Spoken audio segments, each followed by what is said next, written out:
Hi everyone, good Thursday afternoon and welcome to GoLocal Live. I'm GoLocal News Editor Kate Nagel. Thanks for joining us here in downtown Providence as we welcome on IGT Chairman Bob Vincent. Thank you for joining us again today. Thank you, enjoying it. I appreciate your coming back in to talk with us about what is currently on the docket. Hearings looming on the horizon for IGT and their proposed contract extension here in the state. We had the opportunity to talk with you a few weeks back when this was all breaking, but now General Assembly is going to be taking a look. First question I have for you, Bob. Some critique has been made and continues to be made, especially from the Speaker's office, about the negotiations between the Governor's office and IGT and sort of how this came to pass in the first place. What do you say to those critiques? There was really no drama on this. It was perfectly routine and business type negotiations. Necessarily, it was conducted privately. We met with the governor back in January, told her of our concerns, told her of what we'd like to do. She was great, said, let's take a month and a half and go through these negotiations. You name a team, we did. It was Jay Gendron and Mike Mello who did it. And the governor named her team, and they met, and we left them alone for a while. And they came through and then thought they had what was the outline and the framework of a deal, at least in principle. There's no contract written. There never was a contract written.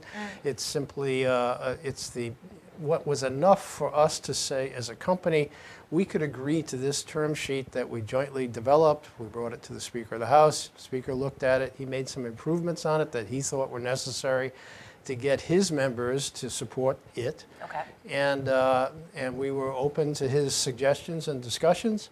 And that led up to the June 30th announcement where both the Speaker and the Senate President were willing to put their names to a news release endorsing it and submitting legislation. And now here we are, finally, I might say, on the eve of hearings. At least next week, we'll see some activity in the Senate. And we understand the House will be coming into session probably on September 24th. We haven't officially been notified by either body, but there's certainly been a lot of news coverage of it. So let's talk a little bit about that. In recent weeks, IGT has provided information both to the press and the Assembly that had been requested of them. Walk us through a little bit about the information that you provided to the state. Well, the request was made of the governor, but some of the information that was being sought by the Senate President and the Speaker were related to jobs that we have, and we gave them a listing of every title, of every position we have. There are 1,005 positions and titles.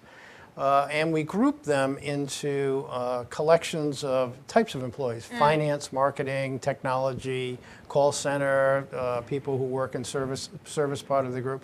We grouped them into that way in order to protect their privacy. But we broke that down to say, here's how much these particular categories of people, this organization, finance, here's the average salary, here's how many people are in it. And I think they were quite satisfied that we gave them a very good insight into the type of employees we have. There are a lot of good paying jobs. There are a lot of entry-level jobs as well. I mean, I think we talked the last time, you don't have to be a computer scientist to work at IGT. Like any company, we have all kinds of people that help support our mission and what we do and help make us successful. And I think that's in total what we are. And we provided, I think, as much detail as we provided anybody on any regulatory body anywhere about our employment base here. We have an annual payroll of about $110 million a year. That's very significant. They're good paying jobs there. They pay on average above $100,000 a year, and even the medians in the 70s, in the mid 70s. So it's good stuff. Everybody doesn't make that much. Obviously, it's an average, but I think the people who work there really enjoy the work and really like the company. Now, IGT is just going to be one of a number of entities being heard from at these hearings as well. Mm-hmm. Talk with us, for the person watching right now that maybe might know of the contract proposed extension, but talk with them a little bit about what these hearings you envision looking like. I think, one, they need to be reintroduced to IGT. Most of them know us as GTEC. I slip every now and say that. I've been with the company almost 30 years now, so I remember GTEC too. And I think they need to be reintroduced to the company, where we've come from, all of the changes that have taken place. In 2003, when we signed the current master agreement, we were manufacturing lottery terminals in West Greenwich. And those jobs were very important to state leaders to protect, even as well as the computer engineers we had. That's no longer the case. We've had acquisitions, we've merged, we've bought other companies, and we've grown probably fivefold from where we were at that point in time. We're a large international company, ownership in Italy, headquarters in London. I think most people see the Providence headquarters and think, well, that's their headquarters. It's one of our regional headquarters. It's a very valuable spot for us. But we have a big footprint in Nevada. When we acquired IGT, we acquired about 1 million square feet of manufacturing facility in Reno. We've got about 250,000 square feet in Las Vegas. And that's where many of our competitors in the gaming industry, that's where they are. It's a gaming capital. But I think we need to introduce them into who we are, and get to know, and through our campaign that we've been launching, get to know the people who are IGT, get to know the jobs that there are. We're in every neighborhood around Rhode Island. There are people out there that are really anxious to make sure that Rhode Islanders know we're in every community, except Block Island. It's a long commute, tough commute. We're in every community here. So we're part of the fabric of this place, and they are good jobs. They're your neighbors. And I think people need to understand that the only place, forget state, in the world where we guarantee a level of employment that's necessary beyond what's necessary to service the contract is Rhode Island. It would take about 65 people to run the contract here in Rhode Island. We have 1,100 we're committed to. Those people do work for us it goes all over the world, all over the United States, but all over the world. So these are great, interesting jobs, very much the kind of company that if we weren't in Rhode Island, you'd really want to attract to come here. What do you expect? You provided the information to the lawmakers, Bob. But again, with the hearings coming, what do you expect they'll want to know from you? They're armed with a plethora of information about those salaries and that schedule, perhaps going over the contract, doing their homework this week as we speak. What do you anticipate they'll be, when you're there sitting in that chair wanting to know? I think it's fairly fundamental. No one is against the jobs. Everyone wants to keep the jobs. I haven't heard any legislator or any person in the administration say, oh, we don't care about the jobs. They care deeply about the jobs. They care about the economic impact that those jobs have on Rhode Island. It's significant. But as a public official, and I used to run procurement here. Procurement has reported up to me. Bidding is sort of a given, right? In public life, you go to bid for almost every service they have. We as a company, for commodities, we go to bid. But there are certain times when you have to look at something, and when in 2003 the state attached the 1,000 job commitment to these contracts, then you have to look at it and say, well, you can't really take that to bid. I think the speaker said that the other day in a presentation he made. It's hard, you can't bid this stuff. You have to understand whether or not you're getting fair value. And that's complicated, and I think that's where the questioning from legislators is likely to come. Tell us about the industry. It's a complicated industry. I don't think for a minute they understand it, nor should they understand it, but it's the third largest revenue source for the state, so they've got to get into the details. Tell us about these contracts. Are they what we're paying here in Rhode Island? Is it good value? Is it comparable to other states that we kind of think are like us in population and demographics? We're prepared to do that at great length, and I think we can successfully make them understand that the contracts and services that are contained in this proposed agreement are market-driven, they're fair, and I think once you come to that conclusion, then the only other conclusion you have is we want the jobs. So why not enter into the agreement? But I think first the hurdle is definitely convincing them that there's fair value. This isn't jobs at any cost. This isn't them giving away millions of dollars to someone to come in incentives. This is just making sure that they're getting fair value. So I think we can do that. Talk about that. If somehow it goes to that point where they say, okay, we are going to go to bid, IGT bids, but the jobs guarantee then goes away. Talk with us a little bit about that picture, and could potentially in other companies say, we could bring 1,000 jobs here to Rhode Island. You know, there's a lot of times incentives that companies promise jobs. Now the jobs are already existing here, but again, if it goes to bid, the IGT job guarantee goes away. Yes. Well, two things. One, I don't think there's a company out there with 1,000 jobs paying over $100,000 a year that's just waiting to come here and waiting to be asked to come. It's just not there. And anybody going out there and saying they can do that and they can create that is just not credible. These jobs are here. These people are here. So that's one. But secondly, if the state, and we've been very clear about this, if you're going to, and we've asked early on, we want to understand what our future is going to look like here in Rhode Island. That means, are we going to be committed, as we are nowhere else, to maintaining a level of employment? It served the state really well. That payroll grew to the point where it is now because we've always looked at Rhode Island through all the mergers and acquisitions, for all the consolidations that we've gone through. We've always looked at Rhode Island as a given. No, we're going to be in Rhode Island. If you now say to us, well, you know, mate, we're going to put this out to bid, and you're not going to have an obligation for the employees when this contract ends. I know what's going to happen. We're going to then look at our operations in Nevada, where we have our finance division split between Nevada and here. Does that make sense? Maybe not. Maybe it should be out in Nevada. You'll have similar things in HR. On all the services we have here, it'll be a new look. It'll definitely be a new look. The lease on our building in downtown Providence is coterminous with the agreement. Okay. If the agreement is not extended, then the lease ends, and I can assure you that's one of the more expensive places we have, and we won't be renewing that lease. So, I mean, these are just practical things. This is what companies do.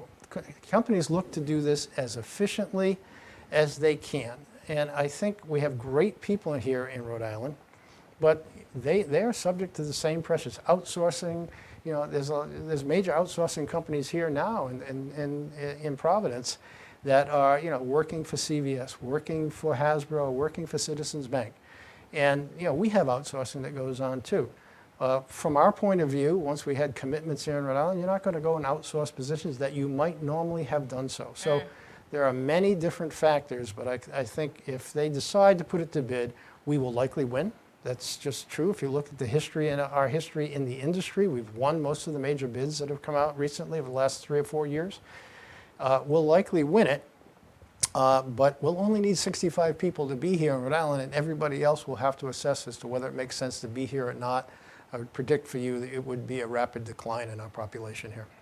And let's talk a little bit about the holistic look at the gaming industry and what we've seen from Massachusetts and what we've seen from lottery revenue numbers here. Obviously, a lot of concerns now Encore Online up in Boston. Twin River's difficulties, clearly knowing this was coming and now actually seeing it in action here. Obviously, they're looking to get into this game, so to speak. But is the indication that the loss of revenue sort of shines some light on perhaps they need to focus on double down on their core operations at this given point in time and not necessarily try to undertake a whole new scope of work and responsibilities, if you will, if they were to try to enter this game? I don't think they had any credibility in pledging to do everything we do. They just can't do that. And they haven't been able to form any partnerships or anything. All the things they predicted they would do, they haven't been able to do. But let's keep perspective. Over the last, I think, 3 or 4 years, Twin River has held its own. The state's programs there have held its own against Mohegan Sun and Foxwoods. They've had growth, not major growth, but good, solid, steady growth, low single digits, while Foxwoods and Mohegan Sun have declined. I'm talking about machine play now. They've declined at the same time. So they've held their own. Now you have a new dynamic in the marketplace, and that's called the Encore up in Boston. It's a 5-star resort. Even if you weren't a gambler, you'd like to go there. It's very, very nice. It's one of the best operators in the world. And you have MGM in Massachusetts, the other probably top operator in the world as well. We know them well. We supply machines to all their facilities. We have, comparable to what we have here in Rhode Island, we have at Wynn, we were the largest provider of machines to the new Encore, and we do the central system. We do the central system for MGM as well. So it's very similar to what you see at Twin River.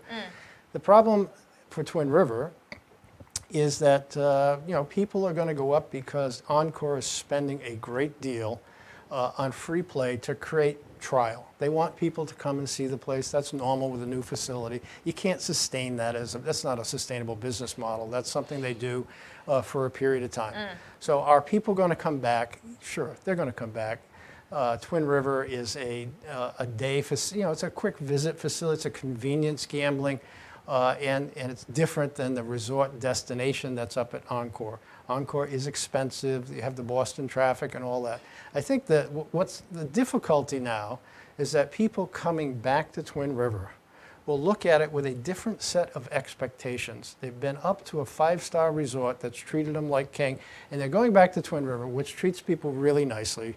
It's a local place, but now they're going to see a lot of things that they didn't see before. They're going to compare it to what they just experienced at Encore, and from Twin River's perspective, they're going to have to meet that expectation. Otherwise, you're going to then have them splitting a lot more time going to Boston and not staying here in Rhode Island, where I think we can put a good program together.